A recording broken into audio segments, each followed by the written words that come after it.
cartas dirigidas a las iglesias del Apocalipsis, y vamos a dar un paso más. Nos trasladamos a Tiatira,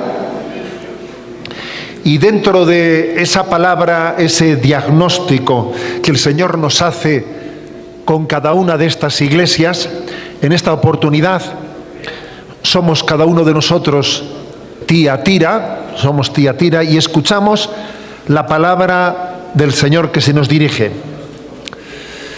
Escribe el ángel de la iglesia en Tiatira: esto dice el Hijo de Dios, el que tiene sus ojos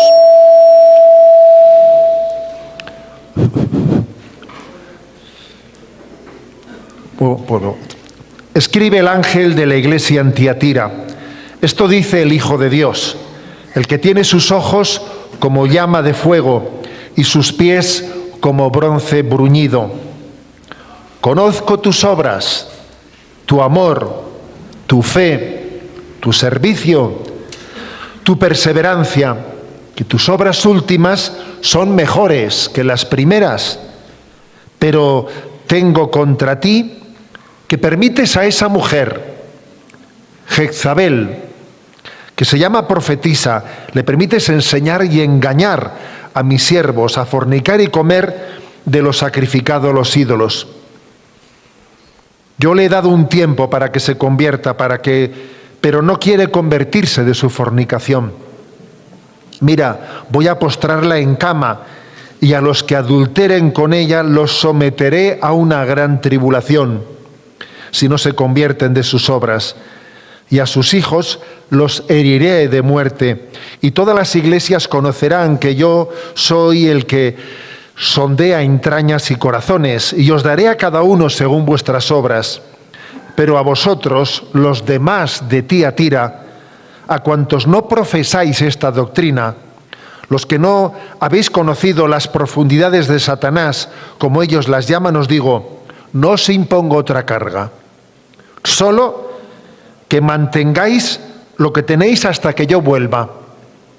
Al vencedor que cumpla mis obras hasta el final, le daré autoridad sobre las naciones, y las pastoreará con cetro de hierro, y se quebrarán con vasos de loza, como yo he recibido de mi Padre, y le daré la estrella de la mañana. El que tenga oídos, oiga lo que dice el Espíritu a las iglesias. Vamos a hablar de la mundanidad.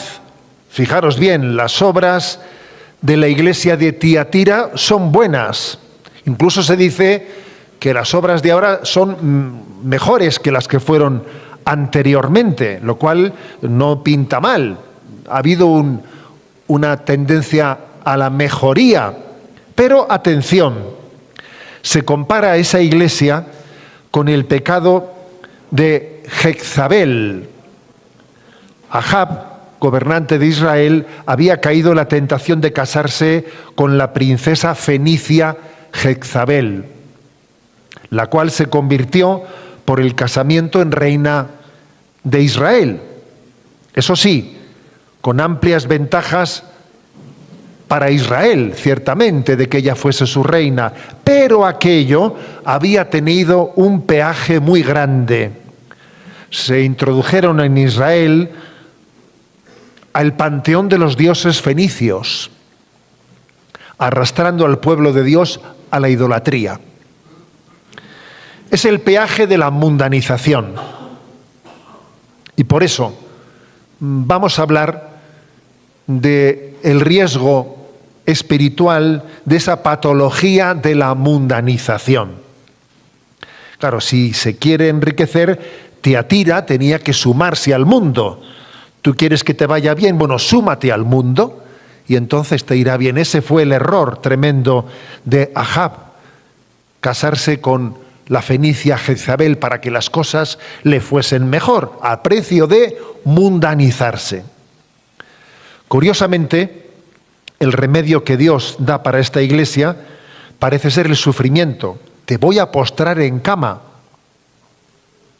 El dolor nos suele llevar a recapacitar muchas veces. Dios tiene sus formas, sus pedagogías. Y Dios le pide a Tiatira que mantenga lo que aún le queda, es decir, lo que no se ha corrompido. En otras palabras, que resista a la mundanización. Tenemos que ser resistentes a la mundanización.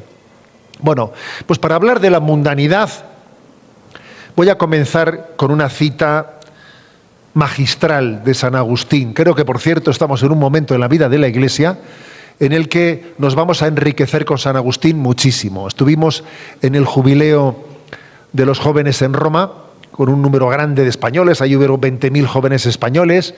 En la vigilia por la noche hubo 3 jóvenes, uno de Italia, otro de Estados Unidos y el tercero mexicano, que dirigieron una pregunta al Santo Padre, las 3 preguntas muy interesantes, las 3 preguntas, una sobre la amistad, otra sobre el discernimiento, la tercera sobre la vida espiritual, y a mí lo que me llamó la atención es que las respuestas del Papa fueron nítidas y todas ellas apoyándose en San Agustín. Me parece que nos vamos a enriquecer muchísimo con el depósito de San Agustín. Es una joya, es una joya. Aparte de que yo siempre he dicho que es un crack en el sentido de que tiene una capacidad de decir las cosas sintéticamente y de una manera muy expresiva que nos ayudan mucho. Bien, todo esto venía a cuenta de que me voy a servir de San Agustín para introducir la reflexión sobre el tema de la mundanidad. Y dice él, de 2 maneras ataca el mundo a los seguidores de Cristo. O los halaga para seducirlos, o los atemoriza para doblegarlos. Una de 2, ¿eh? Esta es la forma de actuar del mundo. O te halaga para seducirte, o si no lo consigue, te atemoriza para doblegarte. A ver, o te doy con la derecha o con la izquierda, pero vamos a ver cuál de las 2 estrategias, ¿no?, es la más efectiva. Es una cita que conecta con la resistencia a la mundanidad, con la sabiduría de la cruz de la que hemos hablado anteriormente.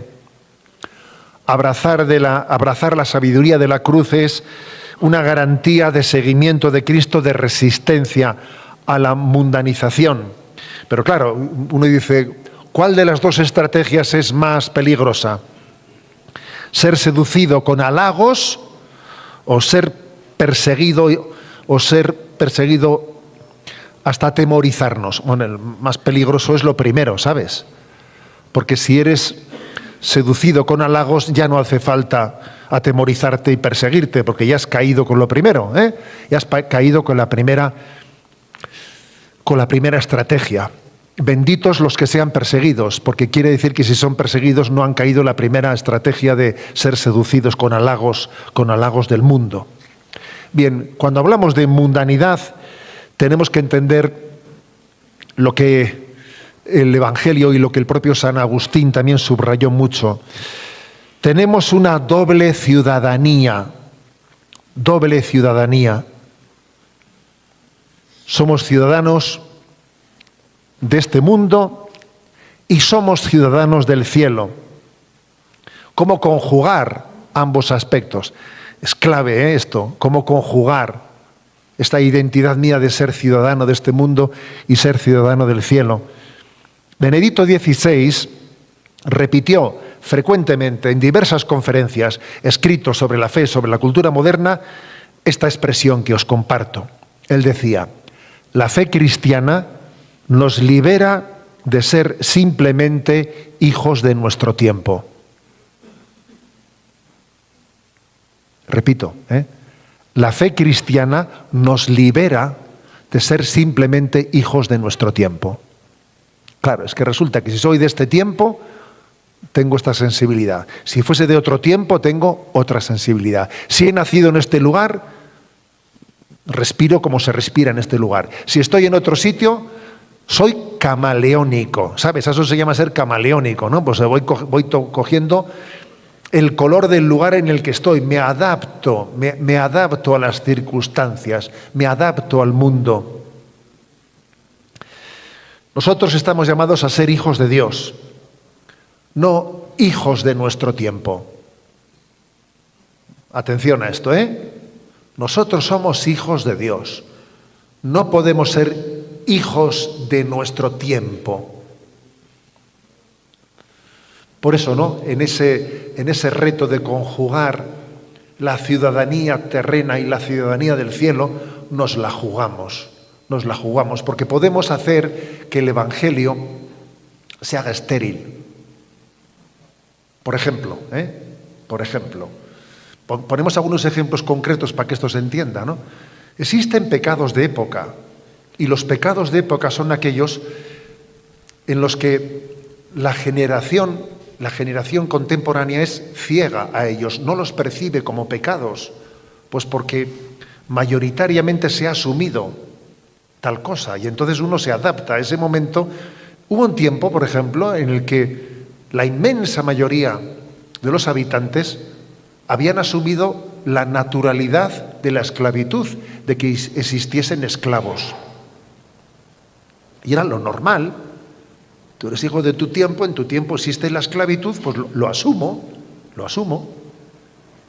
Pero claro, únicamente los santos, los que están configurados por el Evangelio y no por su tiempo, son los que dicen esto es contrario a la dignidad humana.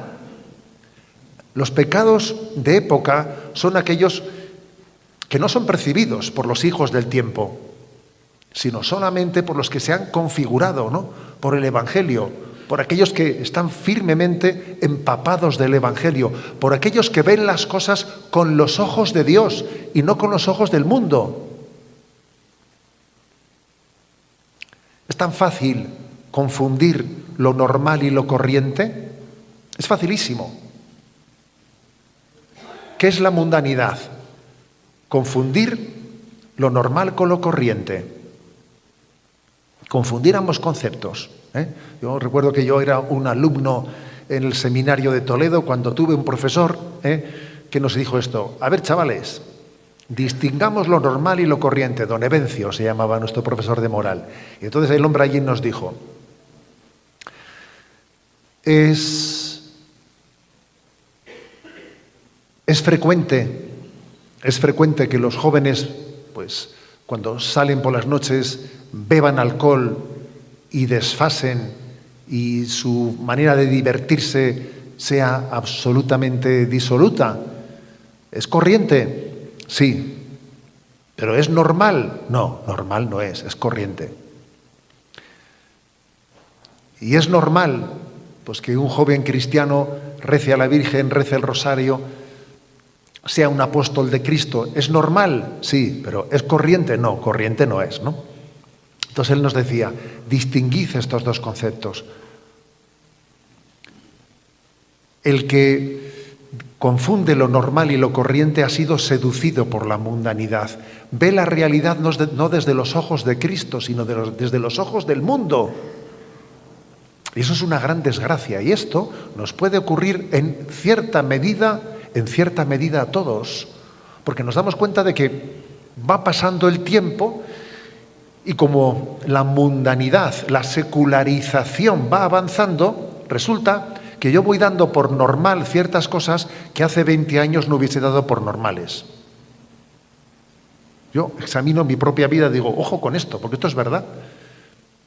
Pues porque hace 20 años, pues tú igual en tu vida de oración, de sacrificio, de lo que sea, ¿no?, pues veías como normales ciertas cosas, ¿no?, pero que sin embargo pasados 20 años, claro, comienzan a ser muy extraordinarias, pues porque la comodidad ha crecido en gran manera, pues porque cada vez nos hemos hecho más materialistas, más cómodos. La mundanidad se ha ido apoderando de nosotros. Por eso la clave está, ¿no?, en cómo compaginar ese ser ciudadano del cielo con nuestra inserción en este mundo. Aquí nos la jugamos. Para matizar las cosas, comencemos diciendo que hay 3 acepciones de la palabra mundo en la Sagrada Escritura. 3 acepciones de la palabra. La primera, el mundo como creación de Dios. Dios creó el mundo y vio que era bueno, el mundo como criatura. Ya, pero hay también otra acepción muy distinta, el mundo como enfrentado a la voluntad de Dios. Los tres enemigos del alma, ¿no? Mundo, demonio y carne. Entonces, en este sentido hablamos de la mundanidad. Y hay una tercera acepción de la palabra mundo, que es el mundo en cuanto redimido por Cristo. Cristo entregó su vida por la salvación del mundo. El mundo ha sido redimido por Cristo. Son tres acepciones de la palabra y no debemos de confundirlas, porque son bien diferentes cada una de las tres. Es verdad que se necesita un equilibrio, ¿no?, entre estas tres acepciones. El ideal del cristiano no es vivir en las nubes, desarraigado de este mundo, no. Pero sí, el ideal es que viva libre de los lazos de la mundanidad que nos lleva a dar la espalda a Dios. El ideal es ser peregrino sin que se te pegue el polvo del camino en tus pies. Esta es la acepción, ¿no?, a la que queremos referirnos, la que está más pegada al Evangelio. Es la redención de Cristo, que nos permite que nuestra ciudadanía terrena sea vivida desde la ciudadanía celestial. Cristo ha redimido al mundo de manera que tú puedas estar insertado en este mundo y al mismo tiempo ser ciudadano del cielo. Hay una cita que yo no sé por qué, pero me parece que en los últimos años es de las que yo más repito. Romanos 12:2. Y dice San Pablo: y no os amoldéis a este mundo, sino transformaos por la renovación de la mente, para que sepáis discernir cuál es la voluntad de Dios, qué es lo bueno, lo que le agrada, lo perfecto. Uno tiene que estar siempre en discernimiento, con la alerta encendida. Tienes que tener la alerta encendida para que no se te pegue la mundanidad. Solemos tener alarmas contra robo. Alarma porque si entra un ladrón, para que suene la alarma. Yo creo que tenemos que tener alarmas, alertas encendidas para detectar la mundanización, que se me pega sin darme cuenta.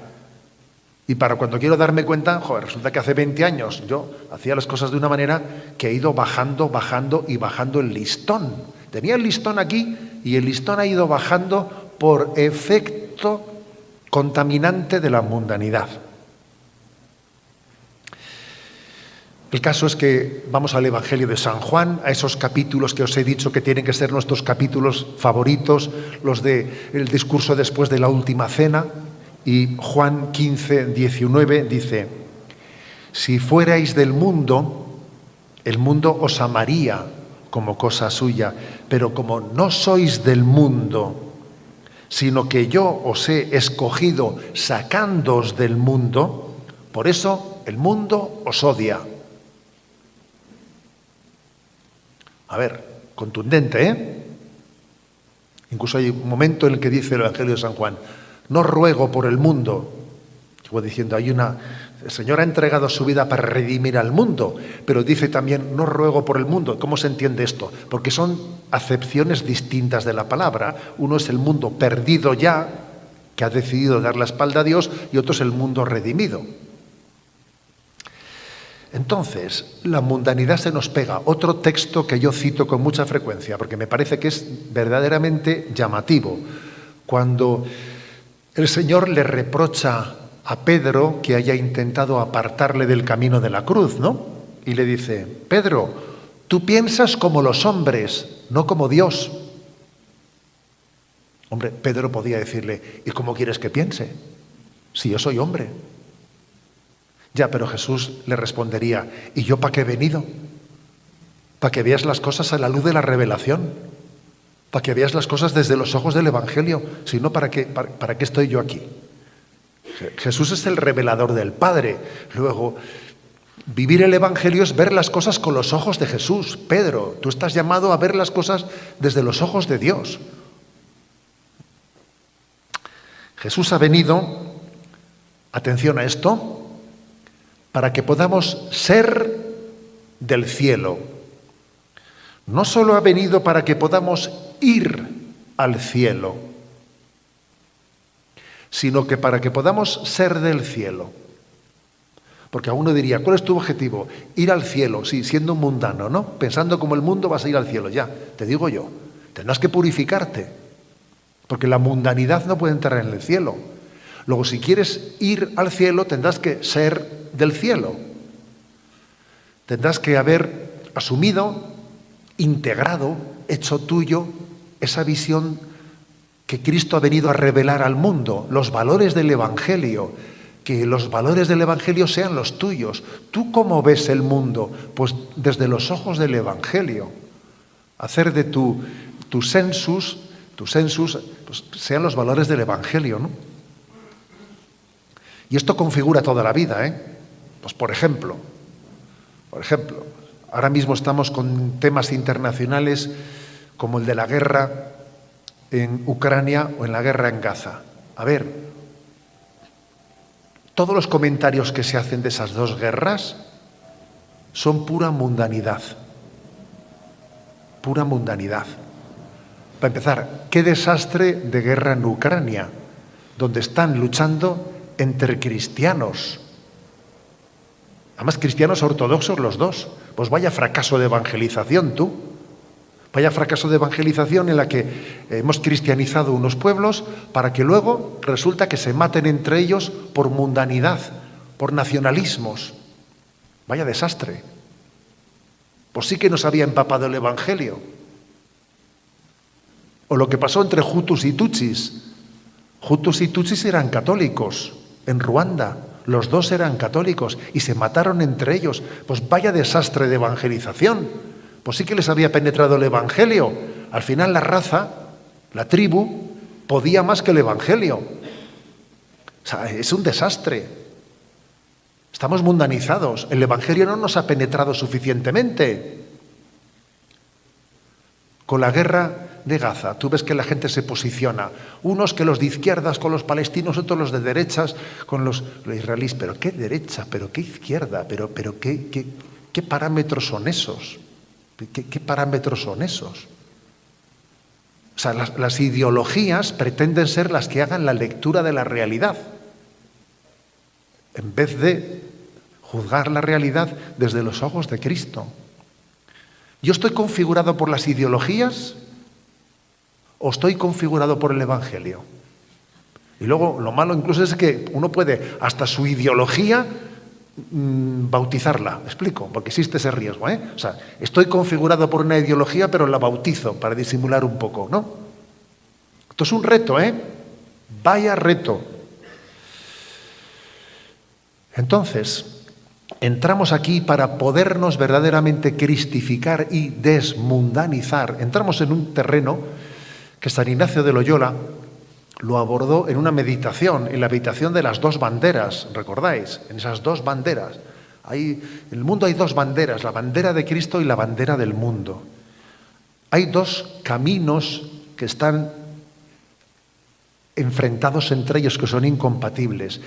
En el Evangelio hay multitud de citas. El que no está conmigo está contra mí. No podéis servir a dos señores, porque si servís a uno, abandonéis al otro. El que quiera seguirme, que se niegue a sí mismo. El que busque su vida la perderá. Si al Maestro le han perseguido, también os perseguirán. Mirad que os envío como ovejas en medio de lobos. El Evangelio está lleno de versículos que hacen referencia a que hay dos caminos incompatibles. O eres lobo o eres oveja. Luego vendrá el lobo que se pretenda poner la piel de oveja por encima, pero es lobo, ¿eh? Es un hecho que la mundanidad se infiltra más allá a veces de nuestra capacidad de percatarnos de eso. De hecho, el Evangelio, en esa parábola del trigo y la cizaña,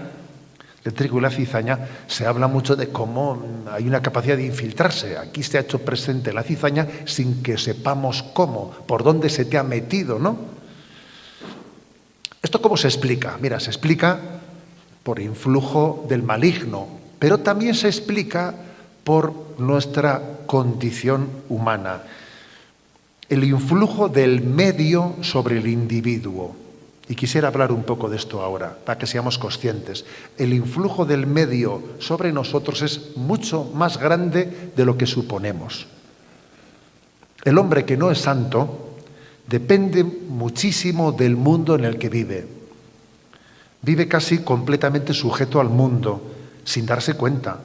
Su manera de pensar, sentir, hablar, hacer. ¿Cómo viste? Pues como está de moda. Y la moda para él es algo sagrado, me explico. Yo no puedo hacer el ridículo y no me puedo salir de la moda. La moda para él es, pero no solo moda en el vestir, moda en el pensar, en el sentir. Y San Pablo decía, Gálatas 4:3, vivíamos esclavizados bajo los elementos del mundo. El mundo te esclavizaba. El deseo de agradar, de coincidir con los demás, el deseo de recibir aprobación social, el miedo a disentir, hacer el ridículo, ojo con hacer el ridículo, porque haces el ridículo y te quedas hecho polvo. O sea, es decir, te está influyendo un montón, el mundo que te rodea, ¿no? Como alguien le humilles delante de los demás, es que, ¿qué pasa? Pues que su público no es Dios, su público son los demás, y entonces él se queda hecho polvo. No sé si conocéis un experimento, seguro que lo conocéis porque es un clásico en la psicología, que se hizo en el año 1962, o sea que fíjate, si esto es viejo.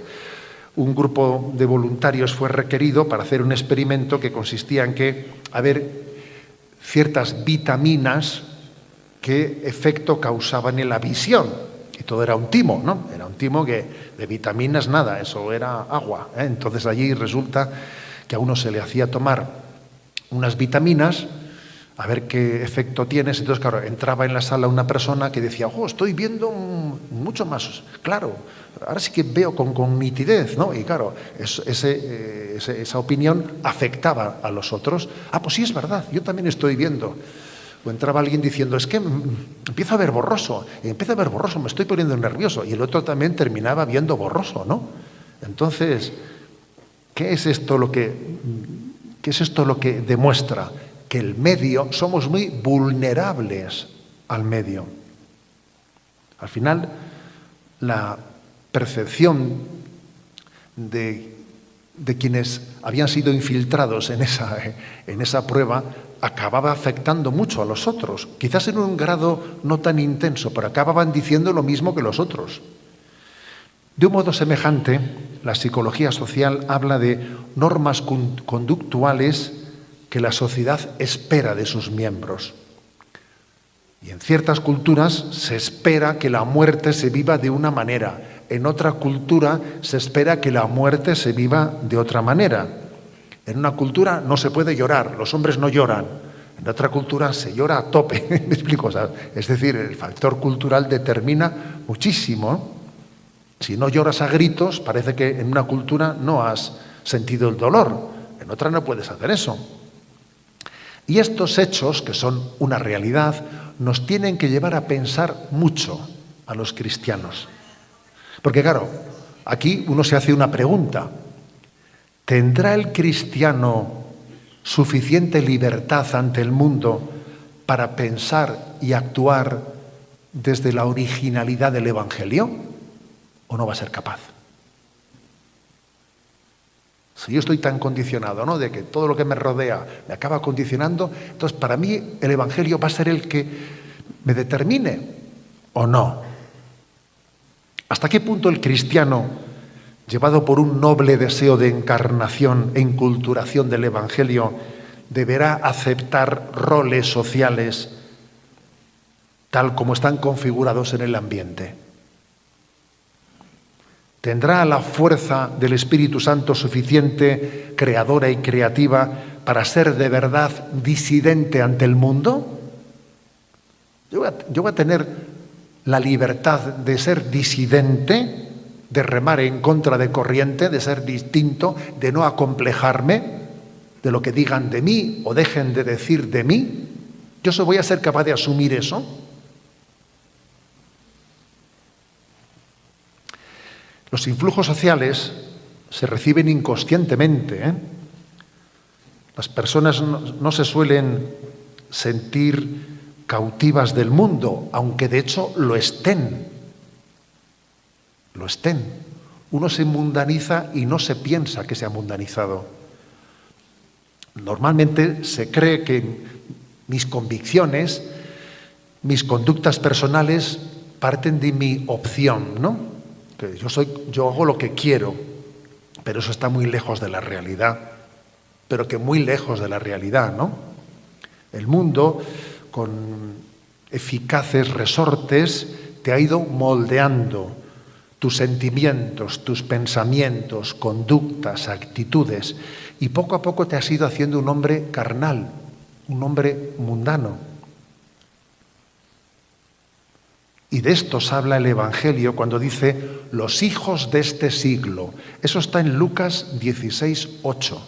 Es una expresión que dice los hijos de este siglo, haciendo referencia a los que están configurados por el mundo, los hijos de este siglo. Pero es que nosotros, repito lo que he dicho antes, tenemos que ser ciudadanos del cielo, no hijos de este siglo. El cristianismo, repito la frase de Benedicto XVI, es el único que puede liberarnos de la esclavitud de ser hijos de nuestro tiempo. Hay lazos invisibles del mundo, ¿no?, que son suaves y tan sutiles que no son percibidos como ataduras. Es como si un preso que estuviera atado en un rincón experimenta que sus argollas, las argollas de hierro, son como pulseras preciosas. Hijo, no son pulseras, son argollas, te tienen preso, espabila, abre los ojos, ¿eh? Pero solamente quien intenta liberarse del mundo, saliendo del rincón donde está sujeto, experimenta hasta qué punto esas pulseras son realmente argollas y estás preso. Y todavía voy a decir algo más, por terminar de poner el dedo en la llaga, ¿no? La mundanidad a veces suele adquirir como dos rostros que parecen contrapuestos, pero no lo son. A veces el que uno se mundaniza por el camino del conformismo, de conformarme a este mundo. Y otras veces se mundaniza por el camino de ser un contreras. No sé, aquí se utiliza esa expresión, pero en España se dice ser un contreras, uno que siempre dice, ¿de qué se habla? Que me opongo. Es uno que por sistema tiene que llevar siempre la contraria a todo, ¿no? Bueno, pues eso, ¿se entiende? Pues fijaros, paradójicamente se puede ser un mundano, bien siendo un conformista o siendo un contreras. Las dos cosas, ¿no? ¿Por qué? Pues porque en el fondo las dos cosas parten de una actitud gregaria.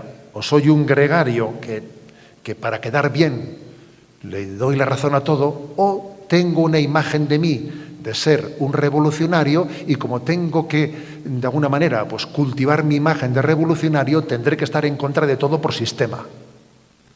Porque esa es mi imagen, que es una imagen mundana. El caso es que seas conformista, seas revolucionario, eres un mundano. No has salido de la trampa. Sin el auxilio de Cristo no se alcanza la verdadera independencia. No se alcanza el verdadero discernimiento, la verdadera libertad ante el mundo. Hablemos de una de las grandes esclavitudes del mundo, que es la necesidad del reconocimiento social. Esto es tremendo. La necesidad del reconocimiento social. El hombre carnal está ávido de eso, ¿no? De ser reconocido. Desea el aplauso del mundo, no su reprobación. Incluso llega hasta una aberración suprema, ¿no?, que es estimarse a sí mismo según le estime el mundo. Si los demás me estiman, yo me estimo. Si los demás me desprecian, yo me autodesprecio. Es así, ¿eh? Es el caso de un pintor que no estima su propia obra porque no tiene quien la compre. Ahí hay muchos casos, ¿eh? Ahí ha habido pues el caso de Van Gogh, que en toda su vida solo vendió un cuadro. Y que, bueno, es decir, y que si es un verdadero pintor, estimará su obra aunque no haya vendido ni un solo cuadro. Si está mundanizado, esa circunstancia destrozará su vocación artística, ¿no?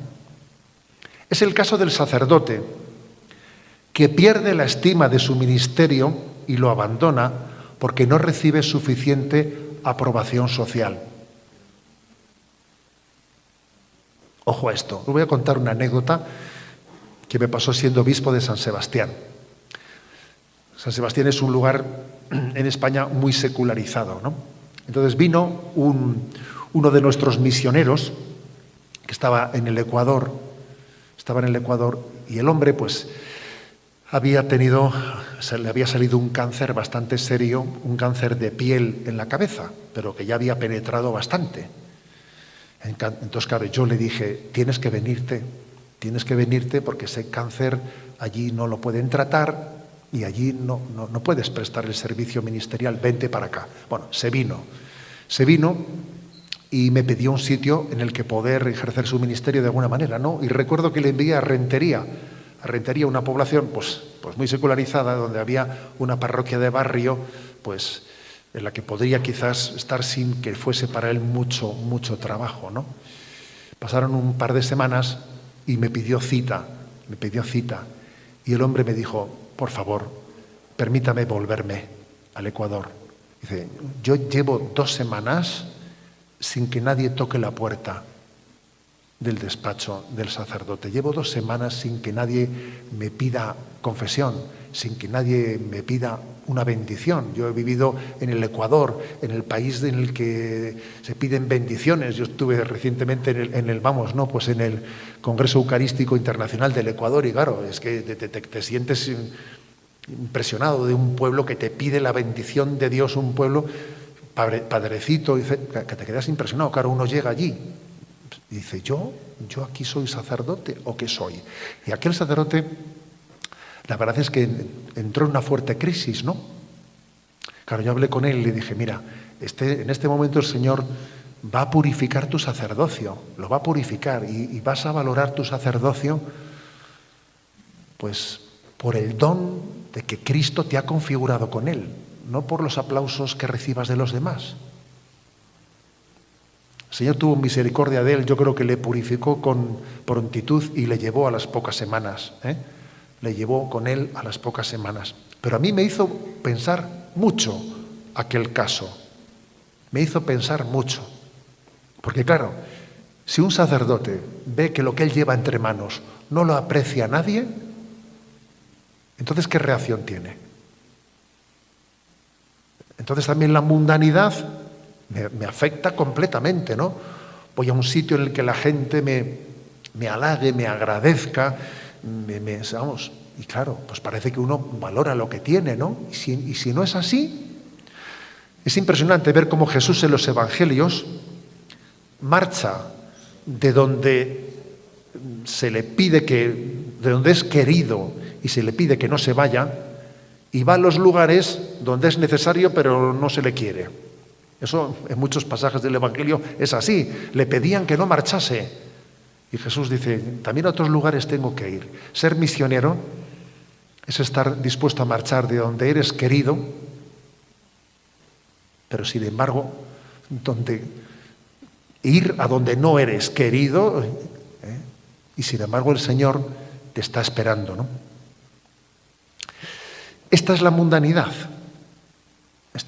Hasta el punto de que tu vocación puede descarrilarse por ella. El demonio y la carne, 3 son, ¿no?, los enemigos del alma: mundo, demonio y carne. El demonio y la carne saben conjugarse muy bien con el mundo. No sé si han visto ustedes la película de Nefarius, ¿no? Allí en España tuvo bastante éxito esa película, que ciertamente no es una buena película para ilustrar cómo son las posesiones diabólicas, ¿no?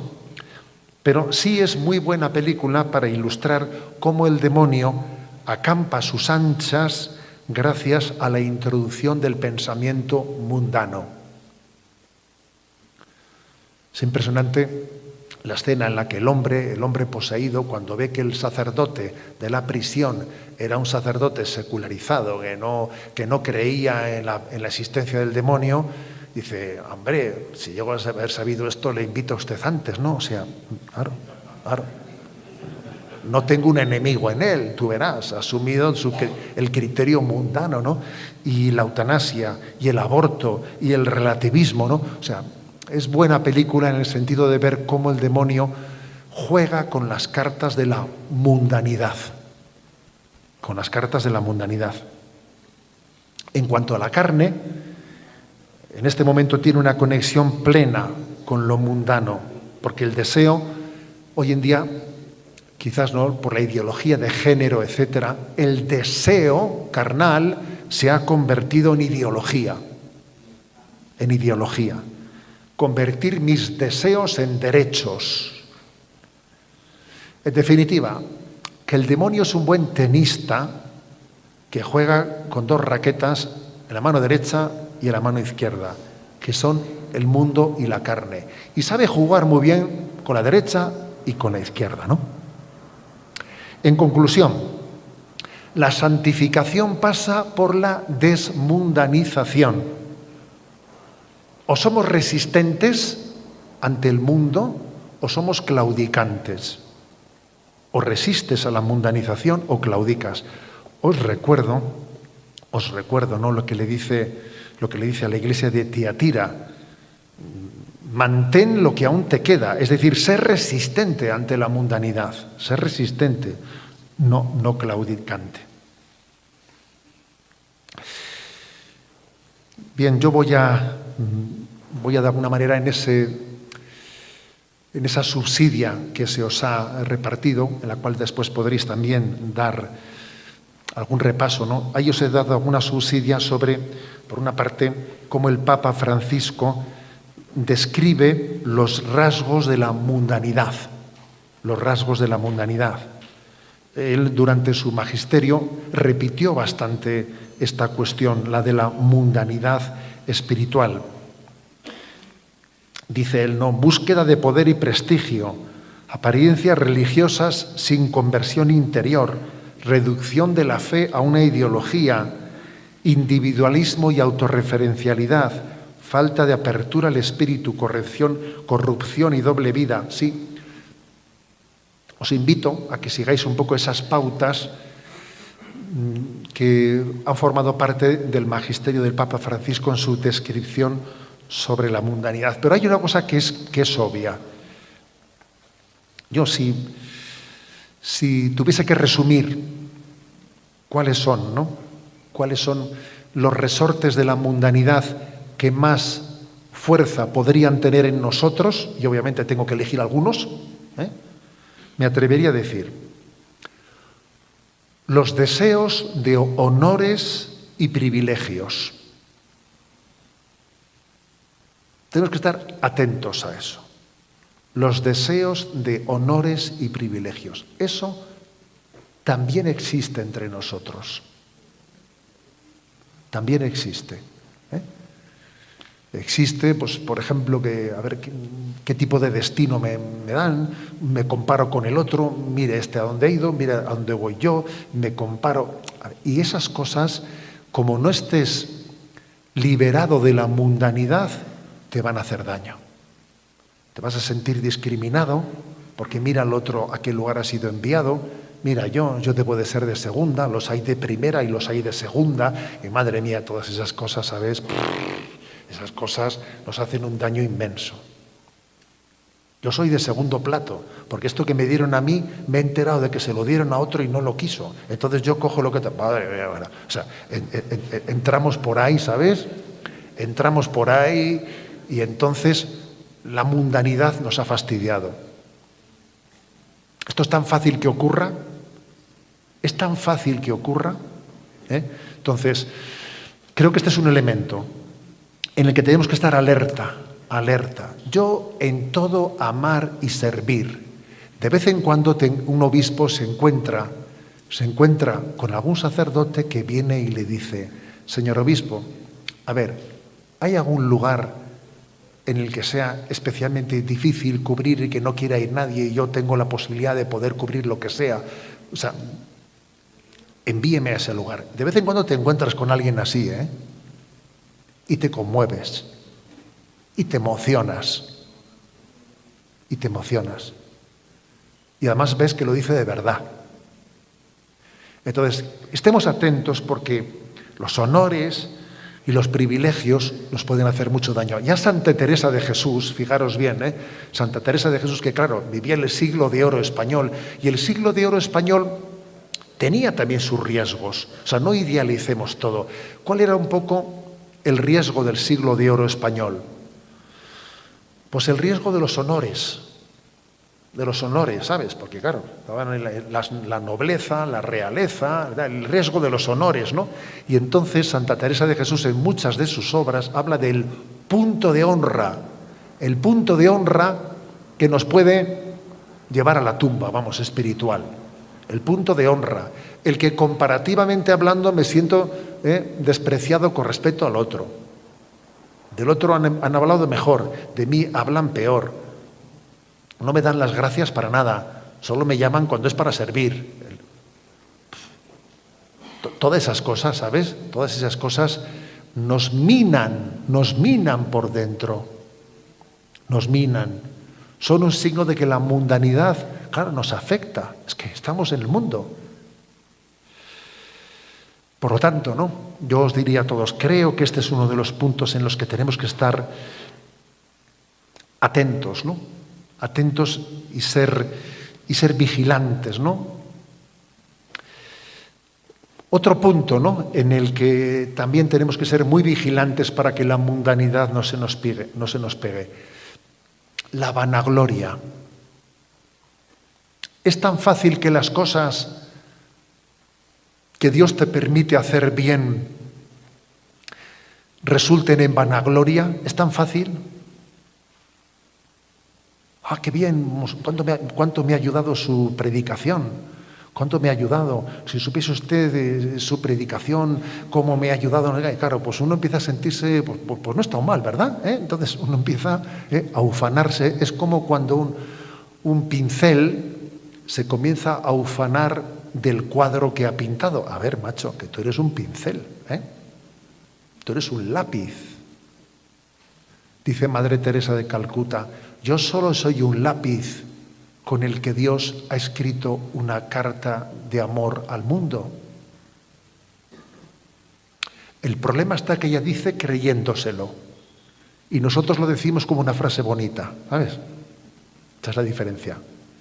Una frase, qué bella frase, tú voy a apuntarla. ¿Cómo era esto? A ver, un momento. A ver, ¿sabes? Ella lo dice creyéndoselo, ¿no? Yo solo soy un lápiz con el que Dios ha escrito una carta de amor al mundo, pero es que es tan fácil que se te pegue la vanagloria que tú acabes robando la gloria de Dios.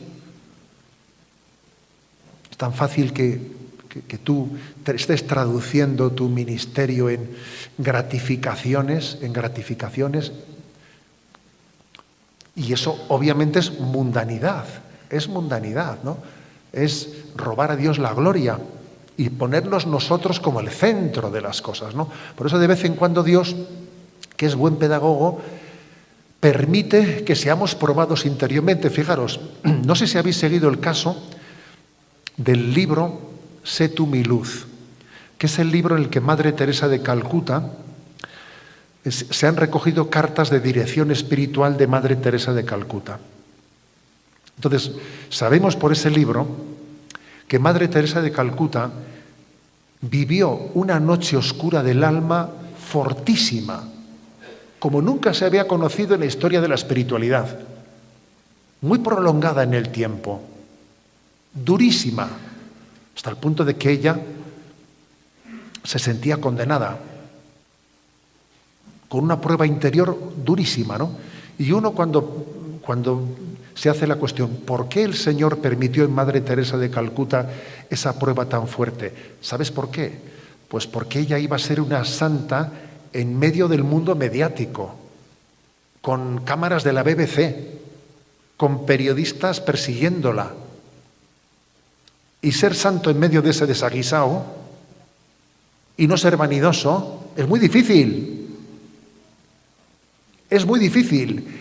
Y Dios la preservó con una noche oscura durísima, en la que ella desde luego no estaba para distraerse con periodistas, porque se veía condenada. Dios utilizó ese recurso, ¿no? Ese recurso para que ella no se contaminase de la vanidad, de la mundanidad, con una prueba durísima. Por eso que ahora cuando escuchamos decir como ella no decía, sonrían, recen por mí para que siga sonriendo. Claro, es que estaba interiormente destrozada. Luego, si Dios se toma tan en serio el cuidado de un alma para que no caiga en la vanidad, como hizo con Madre Teresa, nos tendremos que tomar también nosotros en serio esto, ¿no? La purificación de la vanidad, la purificación de la búsqueda del reconocimiento, de los honores, de los privilegios, de los cargos. En fin, queridos hermanos, en fin, la verdad es que creo que es un gran reto, pero el Señor nos ayuda en la lucha contra la mundanidad con la sabiduría de la cruz. Y vuelvo a la charla anterior. La sabiduría de la cruz es el remedio de la mundanidad. Os invito a todos, ¿no?, a que nos hagamos amigos de la cruz de Cristo para desmundanizarnos y así que no sea necesario que el Señor nos reproche muchas veces. Algunas tendrá que hacerlo, por supuesto, como hizo con Pedro. Pedro, tú piensas como los hombres, no piensas como Dios. Gloria al Padre, al Hijo y al Espíritu Santo, como era en el principio, ahora y siempre, por los siglos de los siglos.